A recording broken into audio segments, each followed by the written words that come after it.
Assalamualaikum and hi friends, welcome to Chellam Tips. Friends, இன்னைக்கு video பார்த்தீங்கன்னா நீங்களா ரொம்ப நாளா எதிர்பார்த்துக்கிட்டு இருந்த டைலரிங் கிராஃப்ட் தான் இன்னைக்கு நம்ம பண்ண போறோம். ஸோ என்ன பண்ண போறோம் அப்படின்னாக்கா, இந்த மாதிரி ஒரு 10 கிலோ ரைஸ் பேக் எடுத்துக்கோங்க. அப்புறம் கொஞ்சம் திக்கான வேஸ்ட் saree இருந்தால் எடுத்துக்கோங்க. இந்த மாதிரி சாரியை ஃபோல்டு பண்ணிக்கோங்க. ஃபோல்டு பண்ணிவிட்டு அந்த ரைஸ் பேக்கோட கொஞ்சம் ஒரு 1/4 இன்ச் சைடில் எக்ஸஸாக இருக்க மாதிரி பார்த்து கட் பண்ணிக்கோங்க. இதே சைஸ்க்கு இன்னொரு saree பீஸுமே கட் பண்ணியிருக்கேன். சேம் ரைஸ் பேக்கோட அந்த சைஸ்க்கு இருக்குது. கொஞ்சோண்டு தையலுக்காக வேண்டி சைடில் கொஞ்சமாக எக்ஸஸாக இருக்குது, அவ்வளோதான். இப்போ அடுத்தது நம்ம என்ன பண்ண போகிறோம் அப்படின்னாக்கா, இந்த 3 பீஸுமே இது மேலே ஒன்று வச்சுருக்கேன். கீழே வந்து 2 saree கிளாத் இருக்குது. இப்போ இது எல்லாத்தையுமே கரெக்டாக நம்ம அலைன்ஸ் பண்ணியாச்சு. அடுத்து நம்ம என்ன பண்ண போகிறோம் அப்படின்னாக்கா, ஒரு இன்ச் டேப் எடுத்துக்கோங்க. இன்ச் டேப் எடுத்துகிட்டு ஒரு 4 இன்ச் போல் அகலம், ஒரு 4 இன்ச் போல் உயரம் இருக்க மாதிரி இந்த மாதிரி வச்சுட்டு மார்க்கரால் கரெக்டாக வந்து பாயிண்ட் பண்ணிக்கோங்க. பாயிண்ட் பண்ணிவிட்டு இந்த மாதிரி கட்டமாக வந்து வரைஞ்சிக்கிட்டு அதை நம்ம கட் பண்ணி எடுக்க போகிறோம். 2 சைட்லேயுமே இதே மாதிரி நம்ம வந்துட்டு வரைஞ்சிட்டு கட் பண்ணி எடுத்துக்கலாம். கரெக்டாக வந்து 4 இன்ச் வந்துட்டு இந்த 10 கிலோ ரைஸ் பேக்குக்கு கரெக்டாக இருக்கும். நீங்கள் சப்போஸ் 15 கிலோ ரைஸ் பேக்கில் பண்ண போகிறீங்க அப்படின்னாக்கா 5 இன்ச் வச்சுக்கோங்க. 5 இன்ச் வச்சுக்கிட்டு 2 சைடுமே இந்த மாதிரி 5 இன்ச் உயரம் 5 இன்ச் அகலம் வச்சுட்டு இந்த மாதிரி கட் பண்ணி எடுத்துருங்க. இப்போ 3 பீஸ்லையுமே சேம் கட்டாக இருக்கும். இதே மாதிரியே கட் பண்ணும்போதெல்லாம் வந்துட்டு பின் பண்ணிக்கோங்க. பின் பண்ணிவிட்டு கட் பண்ணிங்கன்னா தான் உங்களுக்கு வந்து கொஞ்சம் கூட அளவுகள் மாறாமல் கட் பண்ண முடியும். இப்போது ரைஸ் பேக் எப்படி 2 சைடுமே க்ளோசிங் டைப்பில் இருக்குமோ அதே மாதிரி இந்த நம்ம கட் பண்ண அந்த பீஸ் வந்து ஒரு சைடு மடித்தா மாதிரி இருக்கும். அந்த சைடு தைக்க தேவையில்லை. இன்னொரு சைடு ஓப்பனில் இருக்கு இல்லையா, அதை வந்து தையல் போட்டுக்கலாம்.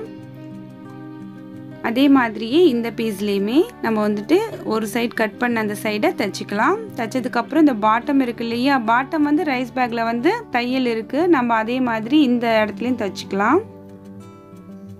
இதே மாதிரியே அந்த பீஸ் இன்னொரு கிளாத் இருக்கு இல்லையா, அதுலேயுமே நம்ம வந்து தைச்சிக்கலாம்.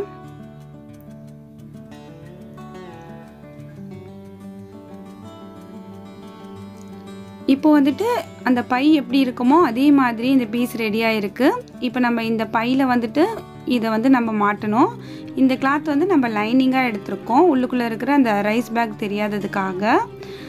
இப்போ இந்த பையோட மேல் சைடில் இந்த மாதிரி கரெக்டாக மாட்டியாச்சு. கரெக்டாக இருக்குது பாருங்கள் நம்ம எடுத்திருக்க அந்த கிளாத் வந்துட்டு. இப்போ நம்ம இதை அப்படியே திருப்பிக்கலாம். திருப்பினதுக்கப்புறம் கரெக்டாக இந்த மாதிரி பிடிச்சிட்டு இந்த சைடில் நம்ம இப்படி ஆப்போசிட் சைடும் வச்சு நம்ம தையல் போடணும். நிறையா நம்ம பேக் எல்லாமே தைக்கும்போது பார்த்துருப்போம் இல்லையா, இந்த மாதிரி அதே மாதிரி தான் இந்த சைடுமே அதே மாதிரி நம்ம தைக்கணும். மொத்தத்தில் ரைஸ் பேக் அண்ட் கிளாத் இது 2 மேலேயுமே தையல் வந்து கரெக்டாக விழணும். கரெக்டாக பிடிச்சி பின் பண்ணிக்கோங்க. பின் பண்ணிவிட்டு இந்த மாதிரி தையுங்க. பின் பண்ணாமல் நீங்கள் தைச்சிங்கன்னா உண்மையாலுமே உங்களுக்கு வந்துட்டு அந்த ஷேப் அந்த சைஸ் எல்லாமே மாறிடும். ஸோ நீங்கள் பிகினர்ஸாக இருந்தீங்கன்னா கண்டிப்பாக வந்து பின் பண்ணிக்கோங்க. நல்லா வந்துட்டு டபுள் ஸ்டிச் போட்டு முடிச்சுக்கலாம். இதே மாதிரியே இந்த சைடுமே நம்ம தைச்சிக்கலாம். தைச்சாச்சு. அடுத்து இந்த ரைஸ் பேக்கையும் இந்த கிளாத்தையும் சேர்த்து மேலே வந்து இந்த மாதிரி ஒரு தையல் வந்து சும்மா நார்மலாக போட்டுக்கலாம்.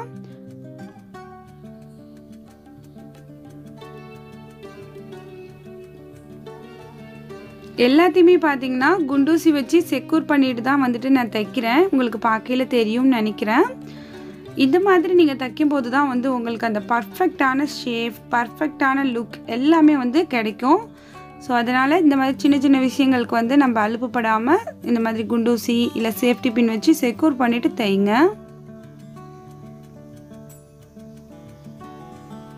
இப்போ மேலே ஒரு தையல் போட்டாச்சு. அடுத்து வந்து நம்ம இந்த கிளாத்தை வந்து ரெடி பண்ணிக்கலாம். நம்ம அந்த இதை எப்படி தைச்சோமோ, ரைஸ் பேக் எப்படி தைச்சோமோ அதே மாதிரி இந்த கிளாத்லேயுமே ஆப்போசிட் சைடை பிடிச்சி ஒரு தையல் போட்டுக்கலாம். அப்போ வந்து நமக்கு நல்ல பாட்டம் வந்து கிடைக்கும். அதுக்காக தான் இப்படி தைக்கிறது.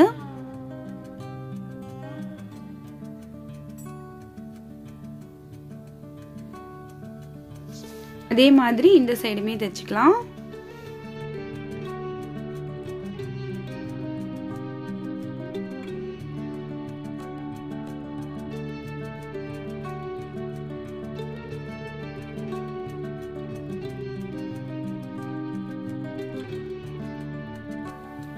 அவ்வளவுதான். இப்போ இந்த பீஸ்மே நமக்கு ரெடியா இருக்கு.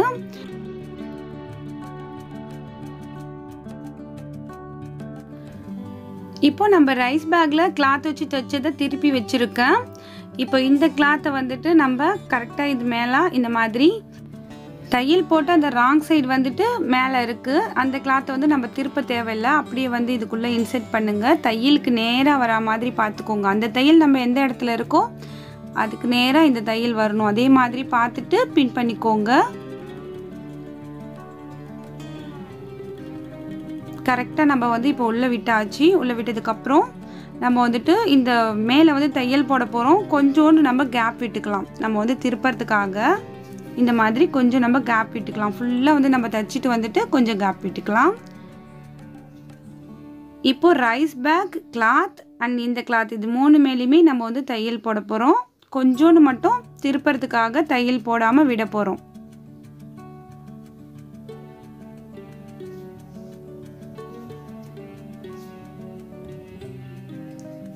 விட்டாச்சு. டபுள் ஸ்டிச் போட்டு முடிச்சாச்சு. இப்போ பின் எல்லாமே ரிமூவ் பண்ணிவிட்டு நம்ம இப்படி திருப்பிடலாம். இப்படி திருப்பும்போது பார்த்தீங்கன்னா நமக்கு வந்து 2 சைடுமே ஃபினிஷிங் நல்லாயிருக்கும். 2 சைடுமே பேஸ்கெட் வந்து நம்ம யூஸ் பண்ணலாம்.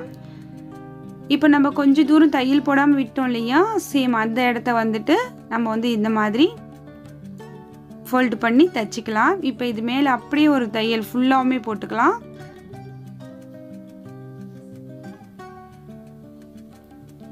எந்த இடம் தையல் போடாமல் இருந்துச்சோ அந்த இடத்த பின் பண்ணிக்கிட்டாச்சு. இப்போ நம்ம தைக்கிறதுமே பார்க்கலாம்.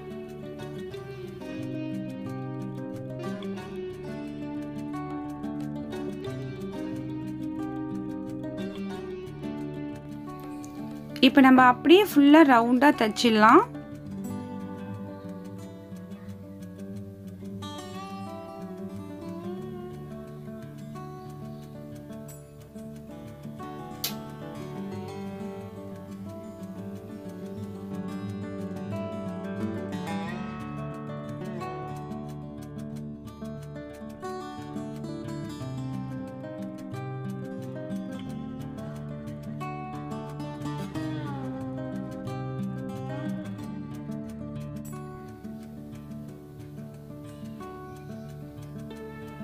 இப்போ ஃபுல்லாக வந்து தைச்சாச்சு பாருங்கள்.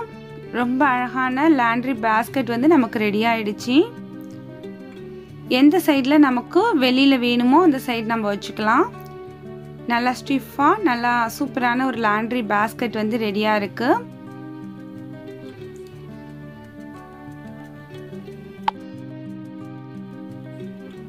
இந்த மாதிரி நம்ம இந்த ஓரங்களை மடிச்சும் விட்டுக்கலாம். பார்க்குறதுக்கு நல்லா இருக்கும். அதே மாதிரி ஹேண்டிலுமே வைக்கலாம். ஹேண்டில் வந்து எப்படி வைக்கணும் அப்படிங்கிறத நான் வந்து உங்களுக்கு காமிக்கிறேன். வேஸ்டான ரைஸ் பேக்கை ரொம்ப யூஸ்ஃபுல்லான ஒரு லாண்ட்ரி பேஸ்கெட்டாக மாற்றியாச்சு. இது வந்து லாண்ட்ரி பேஸ்கெட்டாகவும் யூஸ் பண்ணலாம். நீங்கள் வந்து கிட்ஸோட டாய்ஸ் எல்லாமே நிறைய வந்து போட்டு வைக்கிறதுக்கு நல்ல ஒரு பெரிய சைஸ் பேஸ்கெட்டாக இதை நீங்கள் யூஸ் பண்ணலாம். வீட்டில் இருக்கிற வேஸ்டான ரைஸ் பேக் வச்சு நீங்கள் கண்டிப்பாக இதை ட்ரை பண்ணி பாருங்கள். ரொம்பவே யூஸ்ஃபுல்லாக அண்ட் கன்வீனியண்ட்டாக இருக்கும். அடுத்து நிறைய ஃப்ரெண்ட்ஸ் வந்து கையால் தைக்க முடியுமா அப்படின்ட்டு கேட்பீங்க. ஷியூராக வந்துட்டு கையால் தைக்கலாம். நம்ம வந்து என்னென்ன ஸ்டிச்சிங் வந்துட்டு நம்ம மிஷினில் போட்டோமோ அந்த ஸ்டிச்சிங் அப்படியே நம்ம வந்து கையால் போட்டால் போதும். ஸோ கையால் தைக்கிறவங்க கையால் ட்ரை பண்ணி பாருங்கள். வேஸ்ட் ரைஸ் பேக்கை இப்படியும் நம்ம யூஸ்ஃபுல்லாக மாற்றலாம். இப்போ இதுக்கு வந்து ஹேண்டில் வச்சு காமிக்கிறேன். இந்த மாதிரி கிளாத்தில் நல்லா பட்டையாக வந்து ஃபோல்டு பண்ணி தைச்சிக்கோங்க. தைச்சிட்டு நீங்கள் எந்த சைடு வந்து ஃப்ரண்ட் சைடாக யூஸ் பண்ண போகிறீங்களோ அதை விட்டுட்டு அதோட சைடில் வந்து இந்த மாதிரி நீங்கள் வந்து தைச்சிக்கோங்க. மிஷின்லேயே கூட தைக்கலாம், அப்படி இல்லைன்னா கையால் கூட ஊசி நூல் வச்சு தைச்சிக்கலாம். நம்ம கிட்ஸுக்கு டாய்ஸ் எல்லாமே போட்டு வைக்கிற பேஸ்கெட்டாக இது நீங்கள் யூஸ் பண்ண போகிறீங்க அப்படின்னாக்கா இது மாதிரி ஹேண்டில் இருந்துச்சுன்னா தூக்க எடுக்க வைக்கலாமே ரொம்ப ஈஸியாக இருக்கும். ஸோ அதனால் ஹேண்டில் வந்து இந்த மாதிரி அட்டாச் பண்ணிக்கோங்க. இந்த பேக்கை நான் வந்துட்டு லாண்ட்ரி பேஸ்கெட்டாக யூஸ் பண்ண போகிறேன். இந்த வீடியோ கிளிப் பார்த்தீங்கன்னா நான் வந்து ஹேண்டில் அட்டாச் பண்ணுறதுக்கு முன்னாடி எடுத்தது. இதில் வந்து அழுக்கு துணிகளை ஃபில் பண்ணி வச்சுருக்கேன். நல்லா ஸ்டிஃபாக இருக்குது. நீங்களும் வேஸ்ட்டான ரைஸ் பேக்கில் இதே மாதிரி ட்ரை பண்ணி பாருங்கள். இந்த வீடியோ உங்களுக்கு பிடிச்சிருக்கும், யூஸ்ஃபுல்லாக இருந்திருக்கும் நம்புறேன். இந்த வீடியோ உங்களுக்கு பிடிச்சிருந்துச்சுன்னா லைக் பண்ணுங்கள், ஷேர் பண்ணுங்கள். இந்த வீடியோ பற்றின உங்களோட வேல்யூபிளான ஃபீட்பேக்கை மறக்காமல் வந்து கமெண்ட்ஸில் சொல்லுங்கள். இதே மாதிரி தினமும் யூஸ்ஃபுல்லான வீடியோஸை மிஸ் பண்ணாமல் பார்க்க மறக்காமல் நம்ம சேனலை சப்ஸ்கிரைப் பண்ணி வச்சுக்கோங்க. நாளை ஒரு புதிய வீடியோவில் உங்களை நான் சந்திக்கிறேன். அது வரைக்கும் தேங்க்ஸ் ஃபார் வாட்சிங். பாய்.